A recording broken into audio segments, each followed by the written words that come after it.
भगवान राम जी की नगरी अयोध्या देश भर के लोगों और विशेषकर सनातन प्रेमियों के लिए महान आध्यात्मिक, ऐतिहासिक और सांस्कृतिक महत्व रखती है। अयोध्या में भव्य राम मंदिर के गर्भगृह की प्राण प्रतिष्ठा और मंदिर के अभिषेक के लिए सोमवार 22 जनवरी 2024 की तारीख तय की गई है। इसी दिन रामलला की प्राण प्रतिष्ठा होगी। फिलहाल मंदिर का कार्य और तैयारी जोरों पर है। नमस्कार मित्रों, मेरा नाम है Praveen Singh Chundawat, motivational speaker and business coach. Bharatvarsh में कई प्रसिद्ध, प्राचीन और ऐतिहासिक मंदिर हैं, लेकिन अयोध्या का राम मंदिर इसलिए भी खास है क्योंकि करीब 500 साल की लंबी लड़ाई के बाद श्री राम जन्मभूमि पर मंदिर का निर्माण कार्य शुरू हो पाया है। सुप्रीम कोर्ट के आदेश के करीब 4 साल बाद अयोध्या में निर्माण कार्य शुरू हुआ, जिसमें लगभग 95% कार्य पूरा हो चुका है। कहा जा रहा है कि अयोध्या में ऐसा राम मंदिर बनाया गया है जिसे आने वाले 1000 वर्षों तक मरम्मत की कोई जरूरत नहीं पड़ेगी। इतना ही नहीं, नागर शैली में कराए गए रामलला के इस भव्य मंदिर की पहचान युगों युगों तक रहेगी। बता दें कि मंदिर का डिजाइन प्रसिद्ध आर्किटेक्ट चंद्रकांत भाई सोमपुरा द्वारा किया गया है। इसी बीच राम मंदिर में होने वाली पूजा के लिए पुजारी का चयन भी हो चुका है। खबरों के अनुसार राम मंदिर में रामलला की पूजा के लिए मोहित पांडे का नाम सामने आ रहा है। मोहित पांडे उत्तर प्रदेश के गाजियाबाद से हैं। रामलला की पूजा के लिए नियुक्त किए जाने वाले पुजारियों के लिए कुछ मापदंड निर्धारित किए गए हैं, जिसमें रामानंदीय परंपरा का विद्वान होना जरूरी है। साथ ही जो पंडित राम मंदिर में पूजा करेंगे उन्हें वेद, शास्त्र और संस्कृत आदि में विशेषज्ञता भी होनी जरूरी है। इन सभी मापदंडों में मोहित पांडे उत्तीर्ण हुए हैं। आइए जानते हैं राम मंदिर के पुजारी के रूप में नियुक्त हुए मोहित पांडे के बारे में। अयोध्या में बने भव्य राम मंदिर के लिए पुजारियों के चयन के लिए बकायदा आवेदन मांगे गए थे, जिसमें 3000 उम्मीदवारों ने आवेदन किया। चयन प्रक्रिया में पुजारियों के लिए मापदंड निर्धारित किए गए, जिसमें सभी को गुजरना पड़ा। इस प्रक्रिया में 200 आवेदक पुजारी साक्षात्कार तक पहुंचे, जिसमें 50 को पुजारी के रूप में चुना गया है। इन्हीं 50 पुजारियों में से मोहित पांडे का नाम भी शामिल है, जो इन दिनों चर्चा में भी है। रामलला के सेवक के रूप में चुने गए मोहित पांडे वर्तमान में तिरुपति में तिरुमाला तिरुपति देवस्थानम द्वारा संचालित टीटीडी श्री वेंकटेश्वर वैदिक विश्वविद्यालय SVVU में MA आचार्य पाठ्यक्रम कर रहे हैं। ये उत्तर प्रदेश सीतापुर के रहने वाले हैं। प्रथम श्रेणी सम्मान के साथ स्नातक पूरा होने पर इन्होंने MA आचार्य पाठ्यक्रम में दाखिला लिया। फिलहाल मोहित पांडे सामवेद विभाग में प्रथम वर्ष की पढ़ाई कर रहे हैं। बताया जा रहा है कि मोहित पांडे की नियुक्ति अयोध्या रामलला के मंदिर के लिए सामवेद विंग में आचार्य के लिए नियुक्त हुई है। नियुक्ति से पहले मोहित पांडे 6 महीने की प्रशिक्षण अवधि से भी गुजर चुके हैं। बता दें कि इसी तरह से उत्तर प्रदेश, बिहार, राजस्थान, मध्य प्रदेश और महाराष्ट्र जैसे राज्यों से राम मंदिर के लिए अन्य पुजारियों का चयन हुआ है। ये सभी पुजारी रामानंदीय परंपरा से संबंधित हैं और इन्हें वेद, शास्त्र, संस्कृत में विशेषज्ञता प्राप्त है। मोहित पांडे के साथ ही अयोध्या राम मंदिर के मुख्य पुजारी 83 वर्षीय आचार्य सत्येंद्र दास भी चर्चा में बने हुए हैं। ये पिछले 31 सालों से राम जन्मभूमि मंदिर के मुख्य पुजारी हैं और 1992 में बाबरी विध्वंस से लगभग 9 महीने पहले ही आचार्य सत्येंद्र दास यहाँ पुजारी के रूप में रामलला की पूजा कर रहे हैं। कहा जाता है कि 1992 में जब इनकी राम जन्मभूमि मंदिर में पूजा के लिए नियुक्ति हुई थी, तब इनका वेतन मात्र 100 रुपये था। आचार्य सत्येंद्र दास जी साधु बनना चाहते थे, इसलिए इन्होंने अपना घर भी छोड़ दिया और 1958 में अयोध्या आ गए थे। राम जन्मभूमि पर बने रहे भव्य मंदिर का निर्माण मुख्य रूप से राजस्थान के मिर्जापुर और बंसी पहाड़पुर के गुलाबी बलुआ पत्थर और नक्काशीदार संगमरमर से हुआ है। इसके अलावा इसमें 17,000 ग्रेनाइट पत्थरों का इस्तेमाल किया गया है, जिनमें से प्रत्येक का वजन 2 टन है। श्री राम जन्मभूमि तीर्थ क्षेत्र ट्रस्ट के महासचिव चंपत राय कहते हैं कि मंदिर के निर्माण में अब तक 21 लाख क्यूबिक फीट ग्रेनाइट, बलुआ पत्थर और संगमरमर का उपयोग किया गया है। यह मंदिर आस्था का केंद्र बनेगा। श्री राम की शक्ति को यह मंदिर लोगों के सामने लाने में सफल होगा। माना जा रहा है कि 27 जनवरी 2024 से राम मंदिर आम लोगों के लिए खुल जाएगा। विशेषज्ञों की सलाह पर मंदिर के निर्माण में स्टील और साधारण सीमेंट का इस्तेमाल नहीं किया गया है। IIT चेन्नई के परामर्श के बाद रखी गई नींव 12 मीटर गहरी है। नींव को दोबारा भरने में इस्तेमाल की गई मिट्टी 28 दिन में पत्थर में तब्दील हो जाती है। नींव में कुल 47 परतें बिछाई गई हैं। चंपत राय का कहना है कि मंदिर को कम से कम 1000 वर्षों तक किसी मरम्मत की कोई आवश्यकता नहीं होगी। 6.5 तीव्रता का भूकंप भी इसकी नींव नींव को नहीं हिला पाएगा। दिलचस्प बात यह है कि 1992 के शिलादान के दौरान और उसके बाद दान की गई सभी ईंटें और पिछले 3 दशकों में विश्व हिंदू परिषद की ओर से अयोध्या के कारसेवकपुरम में नक्काशी के लिए लाए गए पत्थरों का उपयोग मंदिर के निर्माण कार्य में किया जाएगा। राम मंदिर निर्माण समिति के अध्यक्ष नृपेंद्र मिश्रा ने पहले चरण यानी ग्राउंड फ्लोर, जहां गर्भगृह स्थित है, निर्माण कार्यों को पूरा करने के लिए 15 दिसंबर की समय सीमा तय की थी। दूसरे चरण में पहली और दूसरी मंजिल, सभी भित्ति चित्र और प्रतिमा निर्माण कार्य, निचली कुर्सी और लगभग 360 विशाल स्तंभों पर नक्काशी कराया जाना है। इस कार्य को दिसंबर 2024 तक पूरा करा लिया जाएगा। पहली मंजिल पर राम दरबार होगा और प्रत्येक स्तंभ में 25 से 30 कर्व बनाए जाएंगे, जिस पर देवी देवताओं की आकृतियां उकेरी जाएंगी। अगले वर्ष परकोटे का निर्माण महर्षि वाल्मीकि, विश्वामित्र, निषाद, शबरी आदि के 7 मंदिर भी बनाए जाएंगे। तीसरे चरण में 71 एकड़ में सभागार और परकोटा का निर्माण होगा। इसमें कांस्य भित्ति चित्र और सप्तऋषियों के मंदिर आदि शामिल है। इस कार्य को दिसंबर 2025 तक पूरा करा लिया जाएगा। 22 जनवरी के अभिषेक समारोह से पहले मंदिर ट्रस्ट अयोध्या में 3 अलग अलग स्थानों पर गुप्त रूप से बनाई जा रही रामलला 5 वर्षीय देवता की 3 मूर्तियां में से एक का चयन करेगा। चुनी गई मूर्ति को गर्भगृह में स्थापित किया जाएगा और जनता 27 जनवरी की सुबह के बाद भगवान के दर्शन कर सकेगी। सचिव नृपेंद्र मिश्रा ने पहले कहा था कि रामलला की मूर्तियों के 3 मूर्तिकारों को उनकी पसंद के पत्थर के साथ अयोध्या में आमंत्रित किया गया था। वहीं एक सफेद मकराना संगमरमर लाया था। कर्नाटक से एक भूरे रंग का पत्थर लाया गया है, जिसे कृष्णशिला के नाम से जाना जाता है। मूर्तियों के लिए लाए गए पत्थर और अन्य सभी प्रकार के पत्थरों का परीक्षण सरकार के national institute of rock mechanics में किया गया है। इसके बाद ही मूर्तिकारों को काम शुरू करने के लिए कहा गया। 3 मूर्तियों 51 इंची ऊंची होंगी, जिनके हाथ में धनुष बाण होगा। आसन सहित प्रत्येक मूर्ति की ऊंचाई लगभग 7 फीट होगी। विशेषज्ञों का कहना है कि भक्तों को 25 फीट की दूरी से दर्शन करने के लिए यह आवश्यक है। मंदिर का एक अन्य ऑप्टिकल आकर्षक प्रत्येक रामनवमी पर दोपहर 12 बजे मूर्ति के माथे पर सूर्य के प्रकाश को मोड़ने और प्रतिबिंबित करने की प्रणाली है। इसे रुड़की के केंद्रीय भवन अनुसंधान संस्थान और पुणे के खगोल भौतिकी संस्थान की ओर से डिजाइन किया गया है। संपूर्ण विश्ववासियों को जिस घड़ी का इंतजार था, आखिर वह घड़ी आ ही गई। भगवान श्री रामलला की प्राण प्रतिष्ठा 22 जनवरी 2024 को होगी और इस दिन के पीछे लोगों का 5 शताब्दी से भी ज्यादा का संघर्ष है।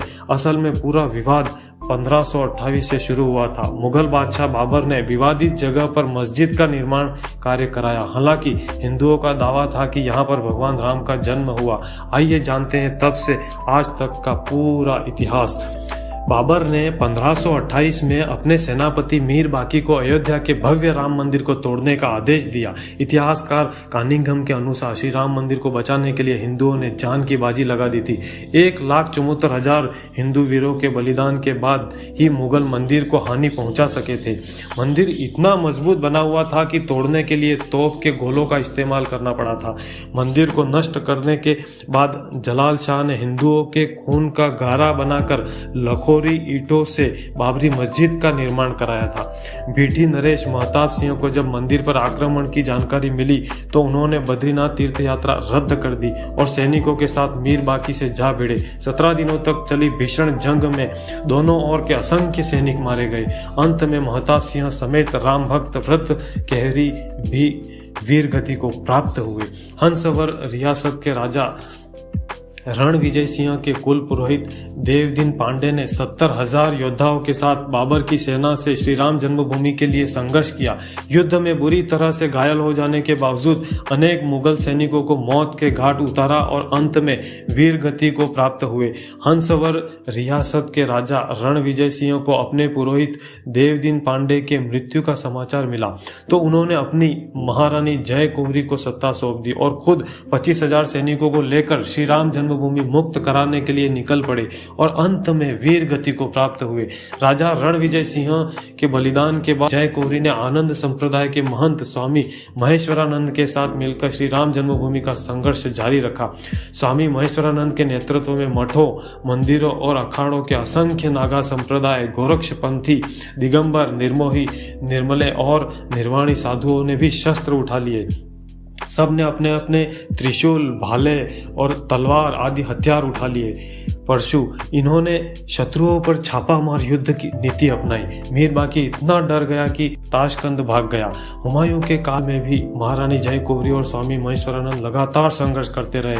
इन्हें 10वें युद्ध में सफलता मिली और श्री राम जन्मभूमि 2-3 सालों तक मुगलों से मुक्त रही। बाद में दोनों योद्धा मुगलों की विशाल सेना से लड़ते हुए वीर गति को प्राप्त हुए। अकबर के समय कोयम्बतूर से आए रामानुज संप्रदाय के स्वामी बलराम आचार्य ने श्री राम जन्मभूमि को मुक्त कराने के लिए 20 युद्ध लड़े थे। बाद में बीरबल और टोडरमल की सलाह पर अकबर ने वहां एक छोटा मंदिर बनाने की अनुमति दी। शाहजहां के काल तक उस मंदिर में निर्विघ्न पूजा होती रही। 90 वर्ष निर्विघ्न पूजा होने के बाद औरंगजेब ने अपने सिपह सलाहकार जाबाज खां को सेना समेत मंदिर नष्ट करने भेजा। अयोध्या के अहल्या घाट पर परशुराम मठ था, वहां बाबा वैष्णवदास रहते थे। उनके साथ चिमटाधारी साधुओं की एक विशाल शिष्य मंडली थी। इन्होंने चिमटों और त्रिशूलों के साथ मंदिर की रक्षा करी और जाबाज खां को उल्टे पांव भागना पड़ा। औरंगजेब ने दूसरी बार सैयद हसन अली को विशाल सेना के साथ मंदिर नष्ट करने के लिए भेजा। बाबा वैष्णवदास ने समय रहते हुए गुरु गोविंद सिंह जी से संपर्क साधा। वे सेना समेत मंदिर की रक्षा के लिए अयोध्या पहुंच गए। उन्होंने साधु सेना के साथ मिलकर मुगल सेना को धूल चटा दी। हसन अली सआदतगंज के मोर्चे पर मारा गया। 1664 में औरंगजेब ने फिर एक विशाल सेना मंदिर तोड़ने के लिए भेजी, लेकिन तब तक गुरु गोविंद सिंह जी वापस जा चुके थे। मुगल सेना ने चबूतरे पर बने लघु मंदिर को तोड़कर गड्ढा बना दिया, लेकिन श्रद्धालु वहां आकर पूजा करते रहे। अमेठी के राजा गुरुदत्त सिंह और पिपरा के राजकुमार सिंह ने नवाब सादत अली से श्री राम मंदिर के लिए संघर्ष जारी रखा। हिंदुओं के लगातार हमलों से तंग आकर नवाब ने पूजा और नमाज दोनों की अनुमति दे दी। आजादी से पहले एक अंग्रेज सिपाही अब्दुल बरकत ने फैजाबाद जिलाधीश के नायर के सामने बयान दिया कि 22-23 दिसंबर 1941 की रात करीब 2 बजे उसने मस्जिद के अंदर हल्की रोशनी देखी जो बाद में सुनहरी हो गई। इसके बाद घुंघराले बालों वाले 4-5 साल के एक सुंदर बालक को देखकर हैरान हो गया। थोड़ी देर बाद देखता है कि मुख्य द्वार का ताला टूटा हुआ है और मस्जिद में हिंदुओं की भीड़ एक सिंहासन पर मूर्ति रखकर पूजा कर रही है। राम मंदिर आंदोलन के दौरान मुलायम सिंह यादव ने कहा था कि विवादित ढांचे पर परिंदा भी पर नहीं मार सकता। 30,000 से ज्यादा सुरक्षाकर्मी अयोध्या में तैनात कर दिए गए, लेकिन कोलकाता के कोठारी बंधुओं ने मुलायम सिंह के दावे की हवा निकाल दी। 23 साल के राम कुमार कोठारी और 20 साल के शरद कोठारी राम मंदिर के प्रति इतने समर्पित थे कि 200 किलोमीटर का रास्ता उन्होंने पैदल ही तय किया था, क्योंकि अयोध्या पहुंचने वाले सभी साधन रोक दिए गए थे। 30 अक्टूबर 1990 को विवादित ढांचे पर सबसे पहले चढ़ने वाला युवक शरद कोठारी था। फिर बड़ा भाई राम कुमार कोठारी भी ढांचे पर चढ़ गया और भगवा ध्वज लहरा दिया। 30 अक्टूबर 1990 को विवादित ढांचे से सीआरपीएफ के जवानों ने दोनों भाइयों की पीट करके खदेड़ दिया, लेकिन इसी बीच पुलिस कर्मियों ने कार सेवकों पर फायरिंग शुरू कर दी। फायरिंग से बचने के लिए दोनों भाई लाल कोठी वाली गली में छिप गए। दोनों भाइयों को पुलिस कर्मियों ने बाहर निकालकर बेरहमी से गोली मारकर हत्या कर दी। सरकारी आंकड़ों में शहीद कार सेवकों की संख्या 5 बताई गई, लेकिन मृतकों की संख्या अधिक थी। श्री राम मंदिर के पक्ष में सुप्रीम कोर्ट का फैसला आने के बाद अयोध्या व आसपास के 105 गांवों के सूर्यवंशी क्षत्रिय परिवारों ने 500 साल बाद सिर पर पगड़ी और पैरों में चमड़े के जूते पहनकर अपने प्रण को पूरा किया। दरअसल इनके पूर्वजों ने 16वीं सदी में मंदिर बचाने के लिए मुगलों से युद्ध लड़ा था, लेकिन वे युद्ध हार गए थे। बता दें कि ठाकुर गज सिंह के नेतृत्व में मुगलों से जंग हुई थी। इस जंग में ठाकुर गज सिंह हार गए थे। हारने के बाद गज सिंह ने श्री राम मंदिर जन्मभूमि पर कब्जा होने तक पगड़ी व जूते न पहनने की प्रतिज्ञा ली थी। इसी प्रतिज्ञा का पालन उनकी आने वाली पीढ़ियों ने भी किया था। श्री राम मंदिर जन्मभूमि के लिए हिंदू समाज ने 78 धर्म युद्ध लड़े, जिनमें 3,50,000 से ज्यादा हिंदू वीरों ने अपने प्राणों की आहुति दी थी। बता दें कि बाबर के काल में 5 धर्म युद्ध हुए थे, हुमायूं काल में 10, अकबर काल में 20, औरंगजेब के काल में 30 धर्म युद्ध हुए थे, नवाब सादत अली के काल में 5, नासिरुद्दीन हैदर के समय में 3, वाजिद अली के समय में 2, अंग्रेजों के समय में 2 और पूर्व प्रधानमंत्री विश्वनाथ प्रताप सिंह के कार्यकाल में 1 धर्म युद्ध लड़ा गया था। 27 जुलाई 1984 को राम जन्मभूमि मुक्ति यज्ञ समिति का गठन हुआ। एक मोटर का रथ बनाया गया जिसमें राम जानकी की मूर्तियों को अंदर कैद दिखाया गया। 25 सितंबर को यह रथ बिहार के सीतामढ़ी से रवाना हुआ। 8 अक्टूबर को अयोध्या पहुंचते पहुंचते हिंदू जन समुदाय में अपने आराध्य को इस लाचार हालत में देखकर आक्रोश और सहानुभूति पैदा हुई। मुख्य मांग यह थी कि मस्जिद का ताला खोलकर जमीन मंदिर निर्माण के लिए हिंदुओं को दे दी जाए। इसके लिए साधु संतों का राम जन्मभूमि न्यास बनाया गया। प्रबल जन समर्थन जुटाती हुई यह यात्रा लखनऊ होते हुए 31 अक्टूबर को दिल्ली पहुंची। उसी दिन इंदिरा गांधी की हत्या के कारण उत्पन्न अशांति के कारण 2 नवंबर को प्रस्तावित विशाल हिंदू सम्मेलन और आगे के कार्यक्रम स्थगित करना पड़ा। विश्व हिंदू परिषद ने साल 1984 में विवादित ढांचे के ताले खोलने, राम जन्मभूमि को स्वतंत्र कराने और यहाँ विशाल मंदिर निर्माण के लिए एक अभियान शुरू किया। इस दौरान देश भर में जगह जगह प्रदर्शन किए गए। विश्व हिंदू परिषद के साथ भारतीय जनता पार्टी ने भी इस मुद्दे को हिंदू अस्मिता के साथ जोड़ते हुए संघर्ष जारी रखा। बाद में इस अभियान का नेतृत्व भारतीय जनता पार्टी के एक प्रमुख नेता लाल कृष्ण आडवाणी ने संभाल लिया।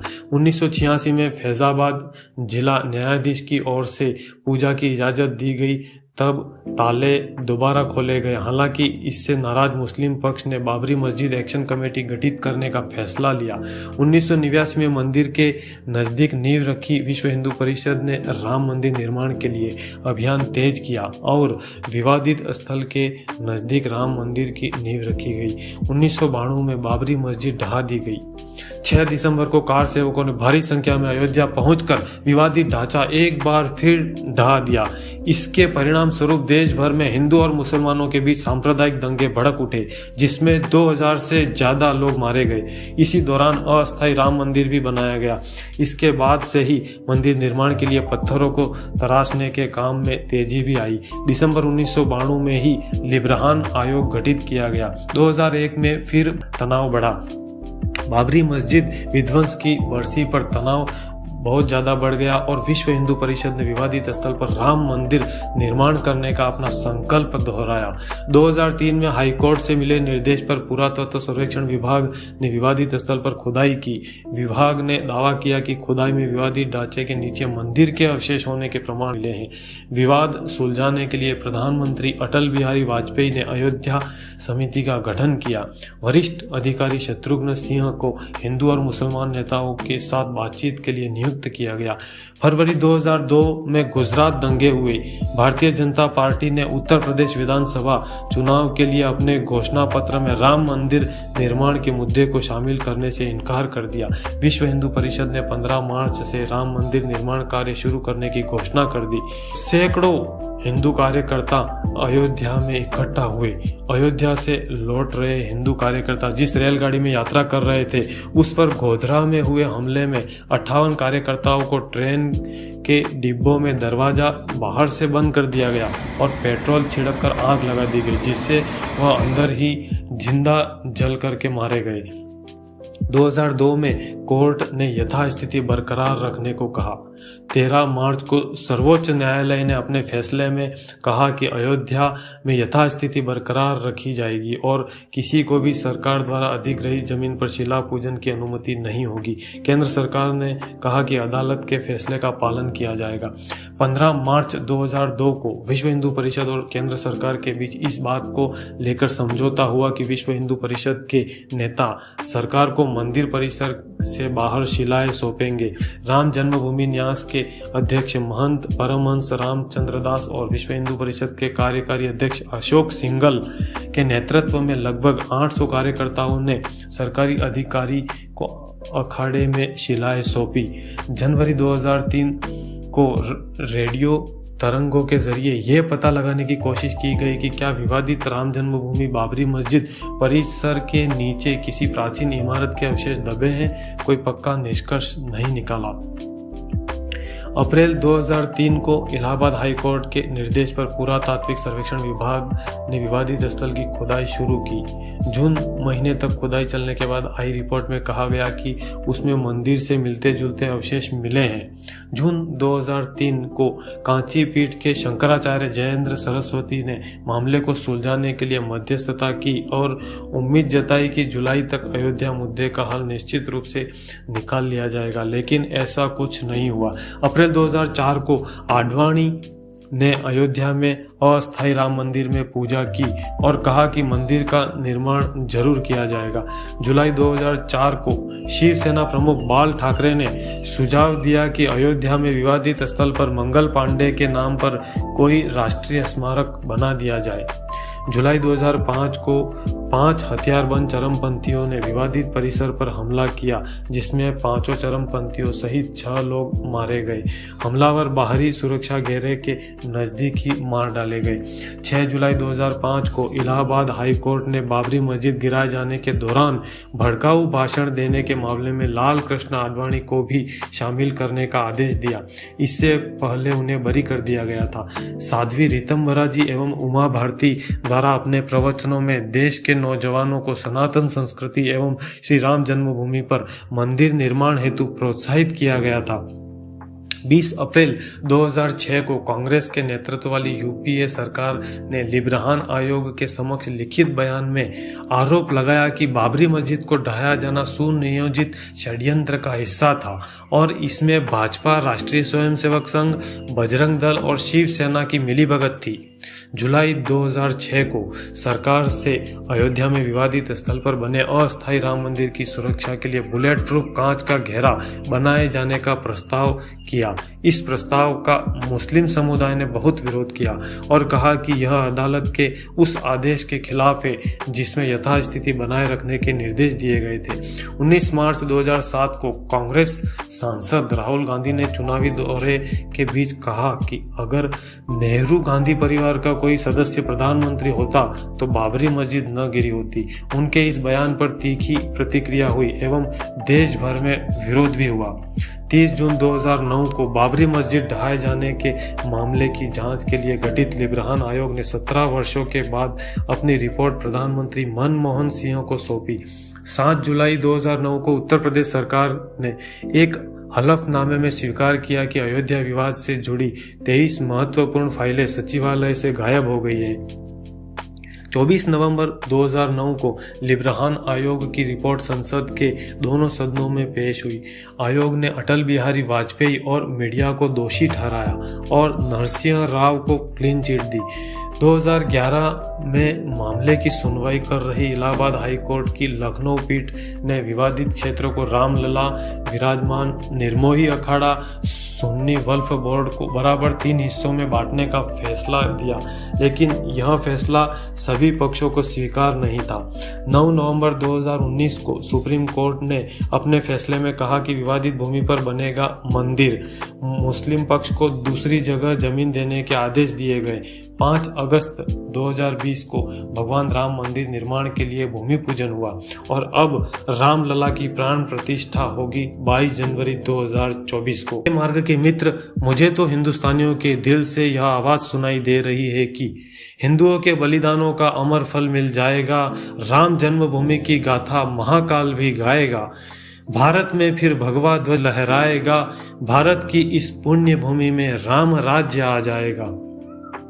मेरे प्रिय भारतवासियों, इस वीडियो को लाइक करें, शेयर करें एवं चैनल को सब्सक्राइब जरूर करें तथा कमेंट बॉक्स में बताएं कि नेक्स्ट वीडियो आपको किस टॉपिक पर चाहिए। इस वीडियो को आपके जितने भी मित्र हैं, जितने भी सनातनी हिंदू हैं, उन सब तक जरूर पहुंचाएं, क्योंकि अच्छी चीज़ें फैलाने से सबका भला होता है, दूसरों का भला करने से हमारा भी भला होता है, देश का भी भला होता है। तो ये अच्छी चीज़ जो है, अच्छे विचारों का प्रचार सबको करें, सबको इस वीडियो को फैला दें। जो भी सनातनी आपके आसपास में है, आपका मित्र है, रिश्तेदार है, पड़ोसी है, सब तक यह वीडियो जरूर पहुंचाएं। मेरे साथियों, इस वीडियो में जो कुछ भी आपको अच्छा लगे वह अपने दिल दिमाग में रखना, और अगर कुछ अच्छा ना लगे तो मुझे अपना भाई समझकर माफ कर देना। और इसी के साथ आज का यह वीडियो समाप्त करते हैं। मिलते हैं नेक्स्ट वीडियो में, तब तक के लिए दीजिए मुझे इजाजत। जय हिंद, जय श्री राम।